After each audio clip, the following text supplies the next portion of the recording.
দেশে আবারও বন্যার ভয়াবহতা দেখা দিয়েছে। এবার ডুবছে দেশের উত্তরাঞ্চল। এবার রংপুর বিভাগের বন্যা দুর্গত মানুষের ত্রাণ সহায়তা কার্যক্রমে যুক্ত হওয়ার সিদ্ধান্ত নিয়েছে বৈষম্য বিরোধী ছাত্র আন্দোলনের শিক্ষার্থীরা। বিজ্ঞপ্তিতে বলা হয়, রংপুর বিভাগের বন্যা কবলিত মানুষের পাশে দাঁড়ানোর জন্য প্রাথমিক পর্যায়ে আলোচনা চূড়ান্ত করেছেন। স্থানীয় প্রশাসনের কাছে পর্যাপ্ত পরিমাণের শুকনো ও ভারী খাবার, চাল, ডাল, তেল সামগ্রী রয়েছে। সেগুলো ডিস্ট্রিবিউশন করার ক্ষেত্রে ছাত্র প্রতিনিধি এবং স্থানীয় প্রশাসন সমন্বয় করে কাজ করা হবে বলেও জানানো হয়। ঢাকাস্থ রংপুর বিভাগের শিক্ষার্থী এবং স্থানীয় পর্যায়ে শিক্ষার্থীদের সমন্বয়ে ছাত্র প্রতিনিধি গঠিত হবে। এতে আরও বলা হয়, দুর্যোগ ও ত্রাণ মন্ত্রণালয়ের সার্বিক সহায়তায় ত্রাণ কার্যক্রম প্রাথমিকভাবে শুরু হবে। এবার ব্যাংকও আপনার হাতের মুঠোয়।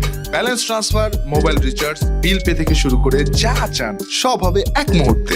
NRBC planet. প্রয়োজনে আগে ওঠানো পুনর্বাসন ফান্ডের একটা অংশ দিয়ে ত্রাণ কার্যক্রম কন্টিনিউ করা হবে। এছাড়া বাকি অংশ পরবর্তীতে পূর্বাঞ্চলের পুনর্বাসনে ব্যয় করা হবে।